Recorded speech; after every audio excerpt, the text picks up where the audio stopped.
Hey, relax. Hey, everyone. This is Tim. I'm back with you on Relax Radio, and then we're talking about everything business, tech, entrepreneurship right here on the Buzz. Now, to give you a bit of a breakdown on who we are at Relax Radio, we're talking about we break down everything on digital platforms. We are on video, basically any platform for you to basically stream on and get that information on, get that information off. If it is relationship advice, if it is music, if it is drama, if it is, business, if it is, even keeping you updated with what's going on with the weather. This is the place to be at. And, this is Relax Radio. We're with you on all streams: Facebook, Instagram, YouTube, and Twitter. Now, my name is Tim. I'm going to be breaking down the conversation of why wealthy Asians are actually buying up UK's tech startups. It's a cool story. I hope you guys have been having a good weekend, and we're going to be breaking down more how more Asian wealth has been invested into the UK tech startups. And this is from the last 6 months in comparison to the end of 2020. Now, in the first half of the year, Asian and Middle Eastern countries have actually been putting in more money. But, you know, there is a bit of a conundrum here. Now I'm talking about how the UK needs money, but I won't say needs as such, but I'm saying that there is a lot of support, there is a lot of control around how countries need to increase their GDP, especially after the whole COVID story. So what UK was doing is they were increasing their tech, the whole tech story, because to go for tech IPOs and then increase the amount of money coming in. So Japan actually seems to be more invested in what the UK tech sector is doing than China. I mean, there is more money in, if you're talking about how Asian and Middle Eastern investors have plowed in 1.7 billion pounds into the UK. Now, tech companies versus the 1 billion pounds in 2020. Now, this is 700 million pounds in the first half of the year, higher than the whole of last year. Stay tuned right here on the Buzz. I'm your host Tim. I'm going to be breaking down a lot of conversation around business, tech, and entrepreneurship. Good afternoon.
So far, there's been, so far there's been 577 UK startups that have been backed by Asian, countries or Asian investors, according to data from dealroom.co. And the Department of Digital Culture, Media, Sports, Digital Economy, and this council is basically talking about how there's so many of them that are among far-fetched and then checking out at the moment. But when you're talking about Kazoo and Rival, these are recently floating as of what the past 5 years are showing.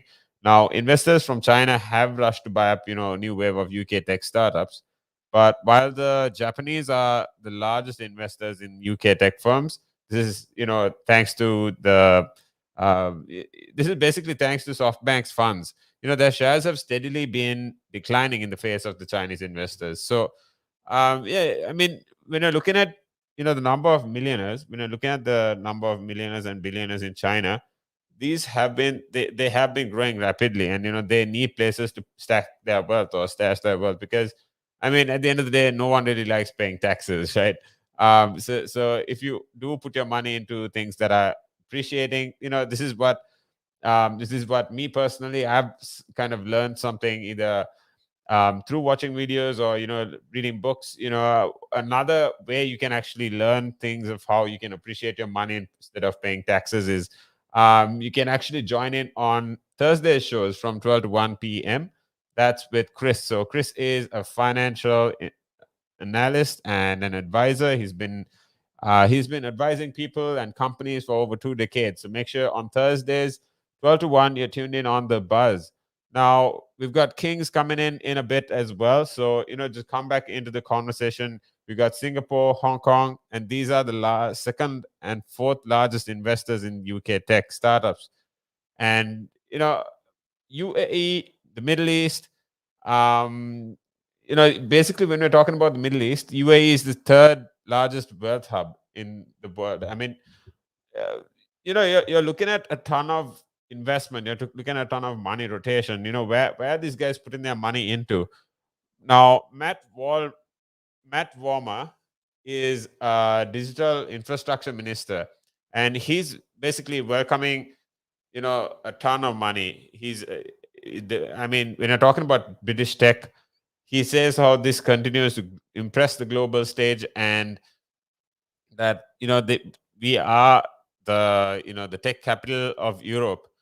And thanks to the pro innovation regulations, the world class digital infrastructure, savvy investors, and how Asia is backing the investors now. So we're talking about the skill set, we're talking about the commitment, we're talking about the support, and also the funding. So with all these, I think put together, we are talking about the resources and being funded. So this is a perfect combination for progress. And if at all, it's the best for the state. It's for the state of the country. It's the best for the state of the for the GDP, for the growth.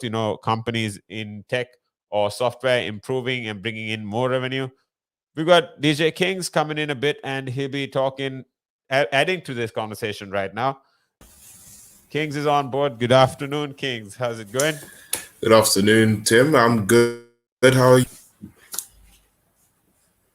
I'm sorry, I kind of lost you there for a second. I think it was me. Ah, um, can everyone hear me? Yeah, I can hear you now. I can hear you now. How's the weekend been? Sweet. The weekend's been pretty hot actually. It's been very, very hot over here. I am currently toasting inside of my shirt. So Oh yeah, yeah. But other than that, it's been pretty decent so far. We're enjoying the hot weather. It's something that we've all been looking forward to this summer. So it beats the rain. yeah. It's been a while. I mean, who Yeah. doesn't need this after a long gloomy year? But Yeah, exactly. I mean, good. Totally looking at getting out, getting some sports in as well. So Of course, of yeah, course. what's the verdict on the match? The playoffs game over the weekend. Well, do you know what? So far, I'm quite upset with the Suns because they've taken a loss and now they've fallen behind. But right now, I'm still believing in them. I'm hoping that they go strong. So yeah, I still say it's a game seven. I still see it as a game seven. Hopefully, Chris Paul can be able to turn it around. We'll see. We'll see. And yeah, so I mean, the next game is at Milwaukee, so they won't have the home court advantage there. It's going to be a real tough one if they are to push it to a 7 game win. Yeah, But that yeah, is gonna be Milwaukee is going tough. to be. I know. I mean, I know the place is going to be shaking. I know it's. Uh Mm, I like kind of it, wanted to go to game 7 as well, but I just wanted to kind of yeah. I want them to win at home as well. So yeah. Yeah, I guess it's all going to be down to just what the basketball gods give us, really. So we'll just have to wait and see. So, yeah, but other than that, right now it's looking like a very entertaining series, and I'm enjoying watching the highlights as much as the next Yeah, guy. I think we spoke about this as well when we talk about Giannis and how he's basically just like LeBron, right? Now you get quite Mm, a few good shots yeah. by the other players as well, Mm, but you have you have a highlight reel of Giannis is breaking the internet every game after every game, right? yep. So I mean, it's like I mean Middleton, Holiday, Tucker, they're playing a really good game as well, but they seem to highlight Giannis as Yeah. much as they did with LeBron when he was when he is playing, right? Mm. Literally, like he just every single time he touches that court, he just slaughters everything. Like, I mean, if we could see, if I don't know if you could remember, yesterday's highlight. In fact, I'm pretty sure you definitely do remember it.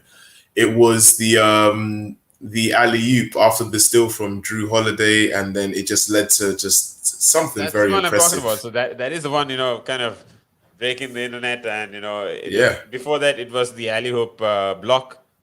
yeah, Yeah, so yeah, yeah. Like I don't know. It's just been a very incredible series to watch. Like I feel it feels so immersive, even if I'm not actually actively watching it live. Like it still feels so immersive just to watch the highlights themselves and just think, damn, this is what's going on in the matches. I need to stay up to like 3 to just watch at least one. Like mess the it's rest of the day insane. up. Yeah, yeah, But we're talking about these teams met, I think, only about twice before mm, the playoffs. yeah. In both games, the Bucks had lost to the Suns. Do you know what? Um,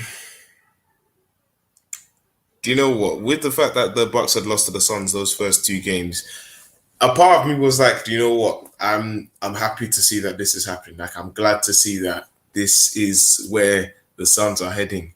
Like I was happy to see that Devin Booker has finally gotten something out of Yeah, yeah. waiting in Phoenix for how many years. And Chris Paul was finally going to achieve that championship ring after how many years.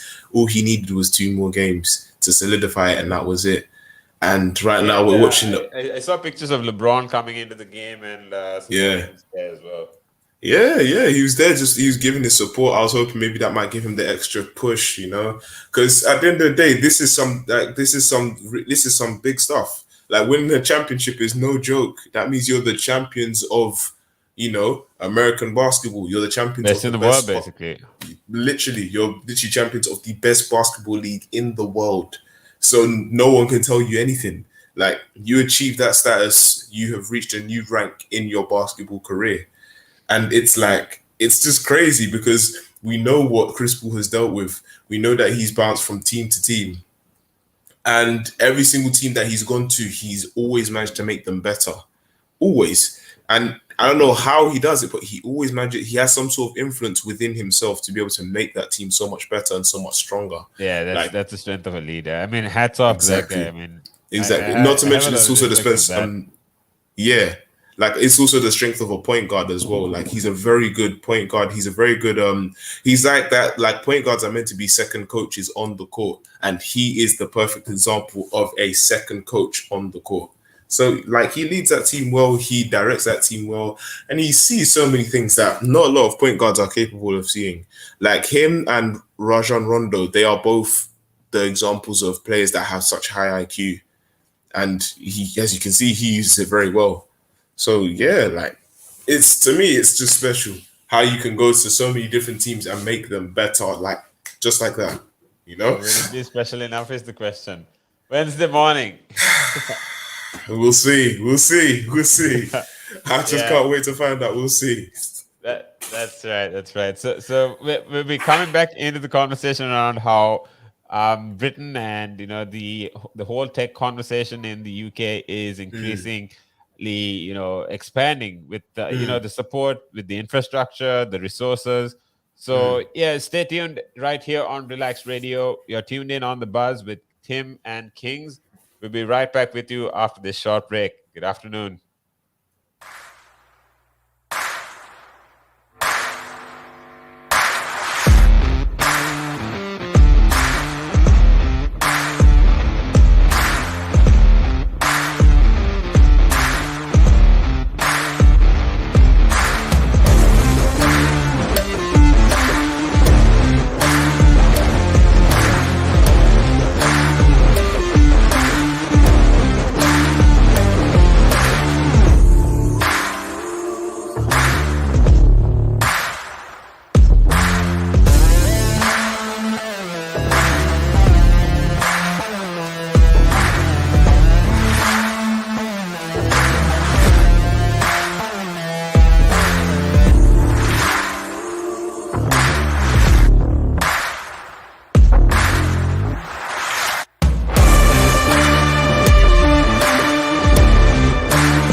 and it gives them something to look at, and it makes them laugh. It makes them laugh. So that's why I do it.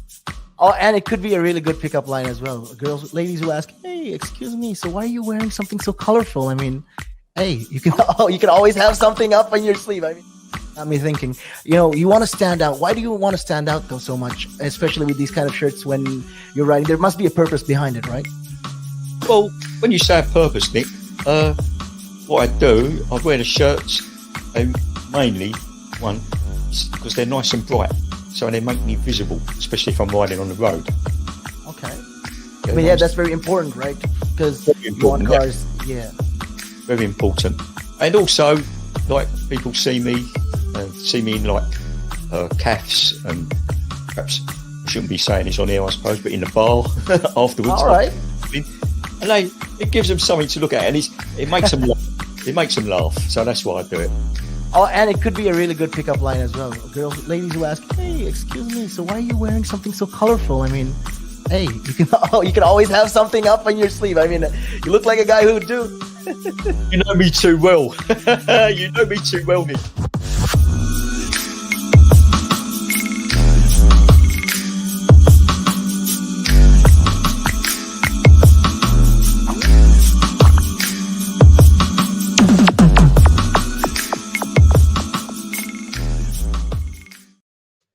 That's right. If you want to get some action with Kevin and Nick, that's on Thursdays. But coming back into the buzz, coming back into the conversation on business tech, entrepreneurship, our number is right here on the video. If you want to comment, you can comment, ask your questions about what we're talking about, or you can also or when questions through, we can see where this conversation is going to go.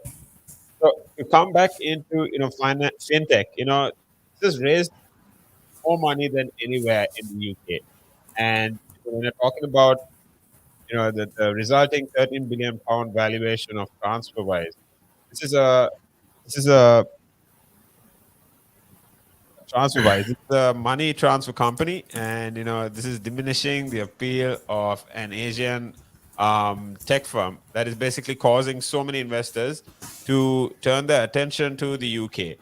But now, Kings, what's your take? Do you think the UK has a long-term scope of where they can go with the whole tech conversation? Do you think the states can come in and intervene to gain market share, or what's the story there? Do you think the local companies need to grow fast enough to compete against the UK, the US in case they try attempt to? I mean, if they see a market cap, I think they're definitely going to attack it. So, what's your take on it? Well, if there's one thing I do know about the US is that, I mean, to be honest, I wouldn't even just say the US. We'll say businessmen in general, especially whenever it comes to being able to see a opportunity that will help them increase their value or increase their pockets. They're all sharks. They behave like sharks. As soon as they see an opportunity, they take it immediately and they fight. They snap at it quickly, just like how a shark would snap at its food. With the US, when they see a market cap which they can see would provide a very good turnover for them, it's a straight attack. I feel as though with the UK, I feel as though with this, being able to boost up their market cap, doing business with Chinese investors, that gaining money from them, it's all a money game. It's all about. I understand the sense of longevity in terms of looking towards the future and how it will affect them later on. Sure, right now it could be a big hit, but with one thing we do know about China is the fact that they are so technically ahead of everybody. So it's like they know what they know what they're preparing for, and even when what they're preparing for comes to pass, they're already ready for whatever the next threat may come. Like they're always taking 10 steps ahead. Just add to what you said, right? There is there's a ton of attention given to influence and how Chinese companies, how they've even if we're talking about TikTok, for example, there's so many companies that can actually we can bring to example. Just ByteDance, for example, these guys basically in half the amount of time they've come to half the valuation of what Instagram is. And I know that is just one topic, but then apart from that, there's quite a few examples that we can bring up. And if they have that know-how, of they know how to approach a market, they'll definitely go for it. Exactly. The most important thing that you pointed out was knowing how to be able to approach that market and how they would be able to go for it. It makes so much sense, especially with the US being able to attack the market in the way that they can, seeing that there are small companies that they can take advantage of or manipulate to their own favor. So again, as I said to begin the whole statement, my whole opinion on this is that it's all a money game. They know that they can buy and sell, like, especially if they have a lot of influence on it as well. So say, for example, I was let's say I am Audi, I'm Audi, and I decide to make a purchase on somewhere small. I take a chance to go and make a purchase on a smaller company, and they've already been capped off at a specific point. I go over there and purchase that particular area. I could choose to either change it to however I want or keep it the same, but then it's under my ownership now. And because I am Audi, as big as I am, I have so much influence on that small name itself, that small local shop. That's for example, if it's smart car or something like that. But exactly. So I take my chance because I take my influence, my big influence as Audi, and I purchase smart car. Now people hear that Audi has bought smart car. What happens to smart car now? If I choose to keep it the same, what happens to smart car now is that smart car's value slowly begins to increase. And now, because of the fact that it's starting to increase, that helps me and brings more money towards me, because then that will push more people to go and buy more smart cars, automatically start thinking, oh, so maybe this might be the case. Oh, maybe that might be the case. Smart car may now start having German engineering, and they may end up having some German engines. Smart car may end up faster. We may see a collaboration between Audi, an Audi model and a smart car model. Mhm. Who knows? But that's exactly what's going to happen because I am Audi and I've put my whole influence onto Smart Car, a smaller car company than I am. Because Audi's global. You don't find Smart Car everywhere. You know what I mean? So literally just like that, in turn, we have now me as big as Audi. I have taken on Smart Car and bought that and had my influence. That is where I've taken that. That's where that shark mentality comes from. You know, you see small chances and you turn them into big outcomes. You make a quick flip. You know, and as you can see, it will pay you dividends. Maybe not as much as what you've already got, but it will pay you dividends, and it can definitely help you in the long run.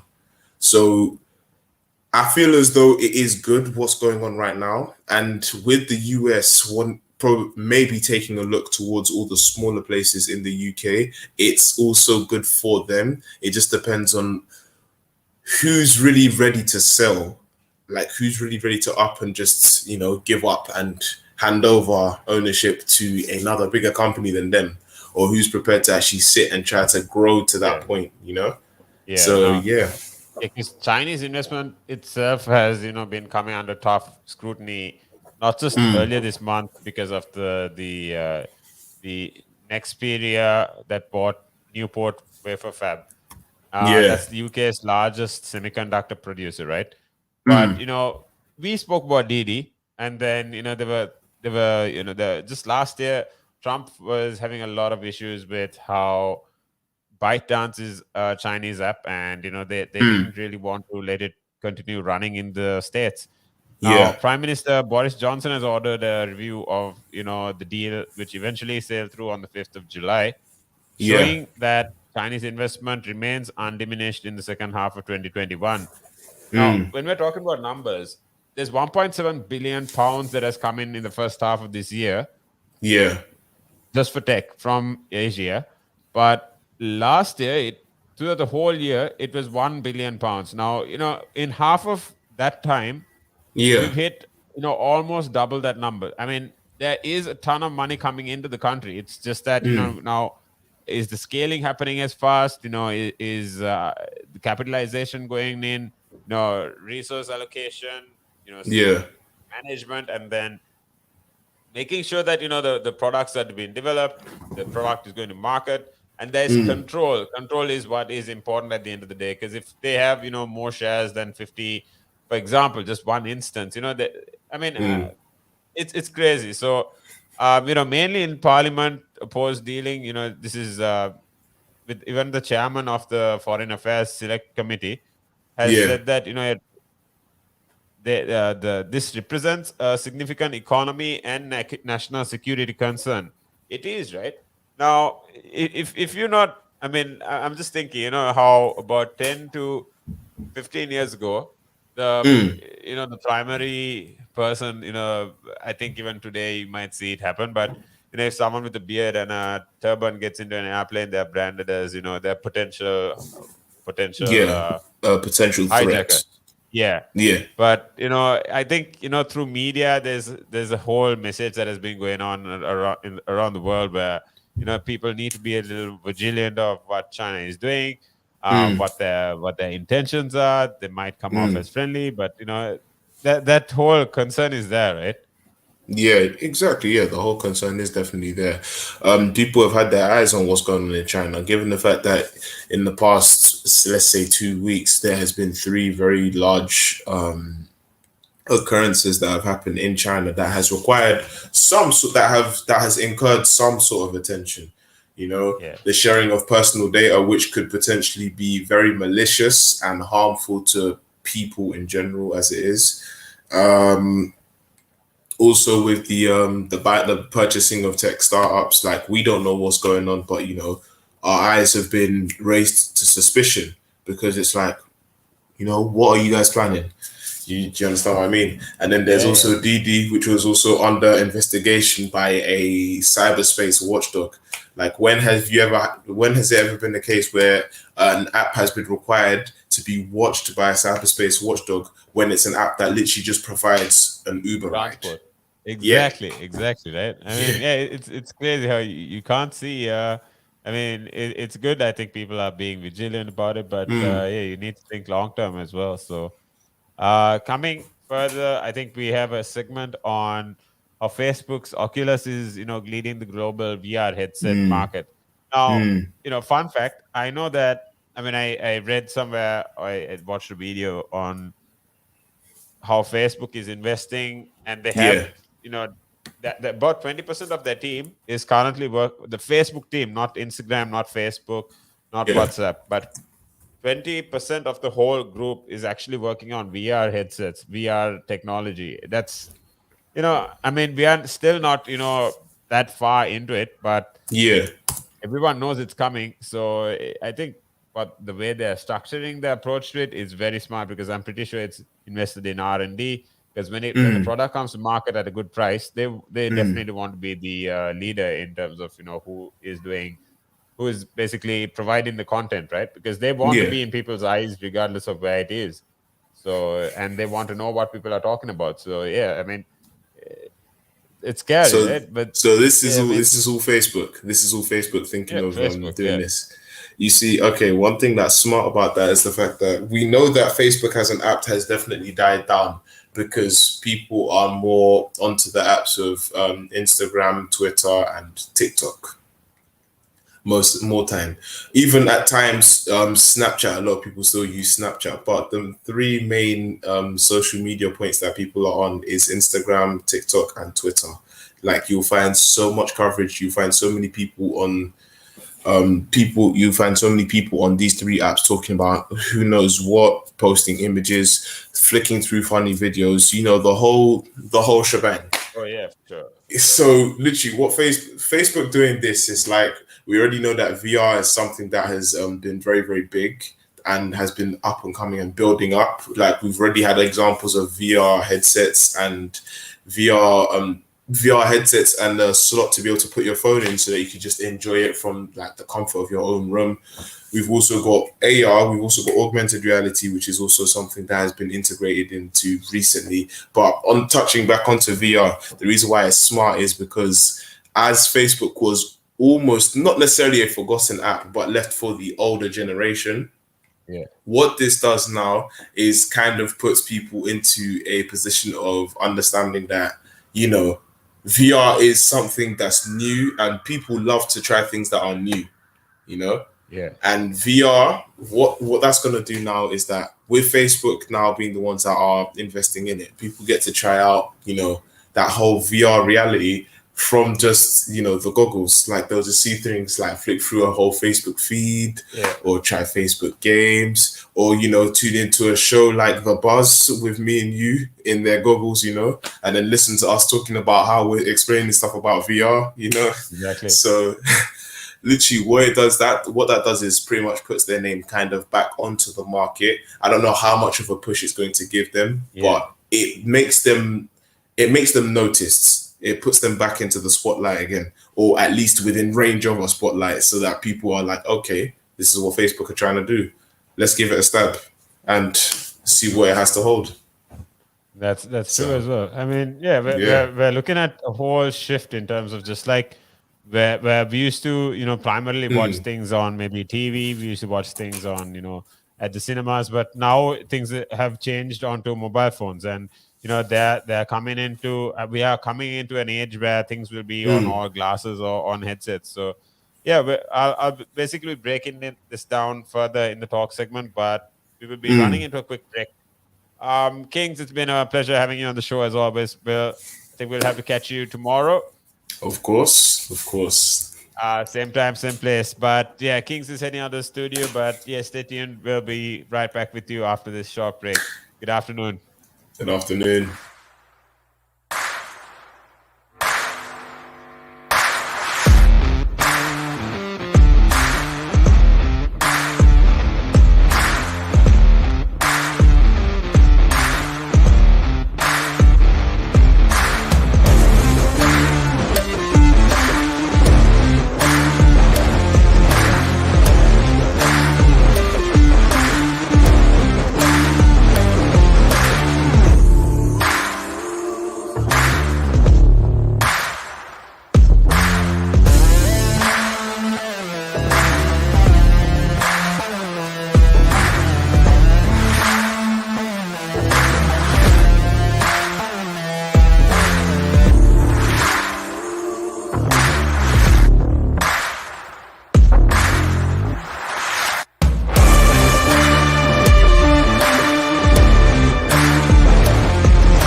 and it gives them something to look at, and it makes them laugh. It makes them laugh, so that's why I do it.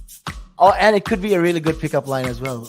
Ladies who ask, "Hey, excuse me, so why are you wearing something so colorful?" I mean, hey, you can always have something up on your sleeve. I mean, got me thinking. You want to stand out. Why do you want to stand out though so much, especially with these kind of shirts when you're riding? There must be a purpose behind it, right? Well, when you say a purpose, Nick, what I do, I wear the shirts, mainly one because they're nice and bright, so they make me visible, especially if I'm riding on the road. Okay. Yeah, But yeah, that's very important, right? Because you want important, cars, yeah. Very important. And also, like, people see me in like calves, and perhaps I shouldn't be saying this on here, I suppose, but in the bar afterwards. All right. And it gives them something to look at, and it makes them laugh. It makes them laugh, so that's why I do it. Oh, and it could be a really good pickup line as well. Ladies who ask, "Hey, excuse me, so why are you wearing something so colorful?" I mean, hey, you can always have something up on your sleeve. I mean, you look like a guy who would do. You know me too well. You know me too well, Nick.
Coming back into the conversation with how Japan and China are investing in the UK with all this conversation in tech business.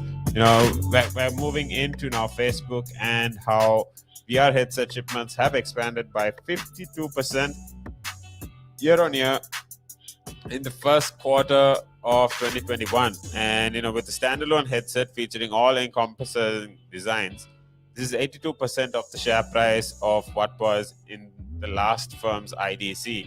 Now, while consumer awareness of VR is increasing due to gaming, other activities like Facebook have made tech more accessible, Oculus has single-handedly driven growth in the market, and the company has managed to capture almost two-thirds the share of global VR headsets in the shipment during the quarter. Now, this is what the research manager IDC said in a statement. Now, Oculus took the top spot of the VR headset market. Two Chinese companies, DPVR and Pico. This also performed well during the June ending quarter. DPVR captured second place with its shipments growing 108.6% year on year. Now, HTC and Sony had completed the top 5 VR headset companies, But what are they talking about? What headsets? What are the features?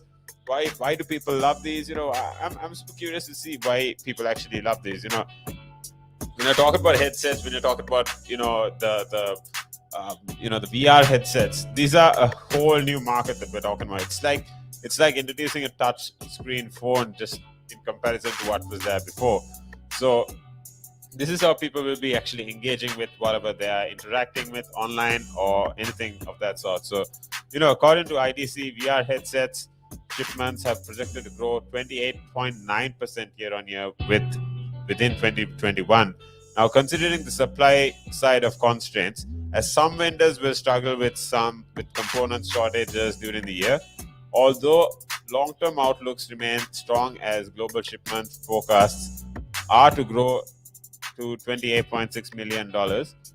There's a 2025 5-year compound annual growth of 41.4%, the research firm has noted.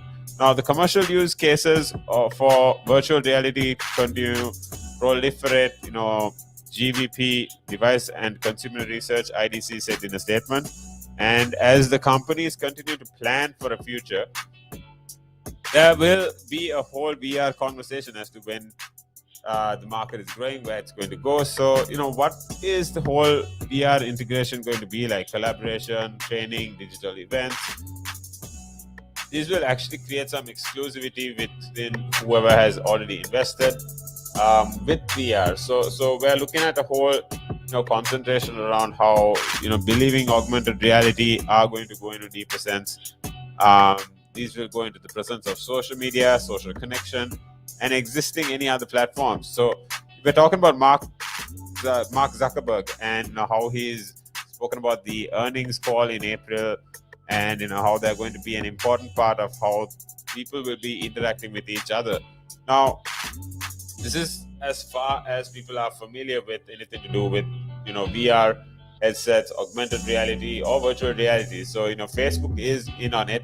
Facebook is making big investments on it already. So I think it's only a matter of time till we know how far are they going to push this, what people are going to get out of it. I'm going to be breaking this down on the last talk segment of the day, but yeah, stay tuned right here on Relaks Radio. Good afternoon.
That's right. We're on the buzz. You're tuned in on Relax Radio, and we're talking about how VR headsets, VR, you know, involvement, or the headset market in the rest of the quarters of 2021 have space for improvement, or even space for other people to get into it. Now, global shipments of virtual reality headsets have grown 52.4% year over year in the first quarter of 2021.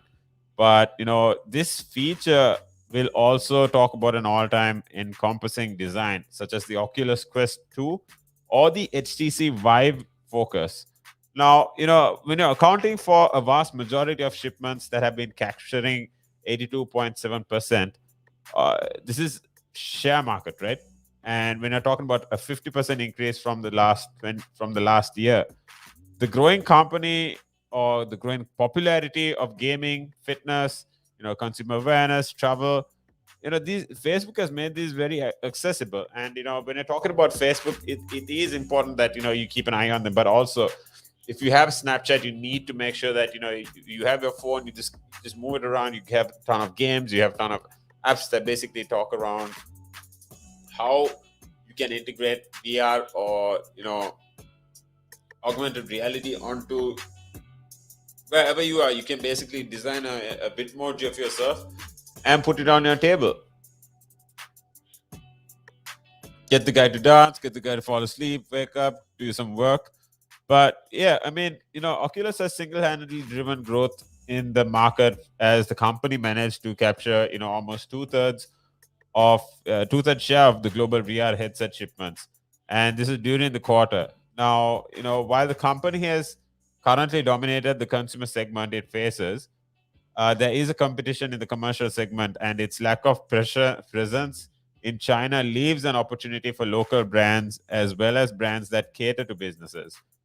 In addition to Oculus, Chinese companies DPVR and Pico also performed as well during the quarter, and finishing second and third, the companies have ranked, growing 108.6 and 44.7% year on year, respectively.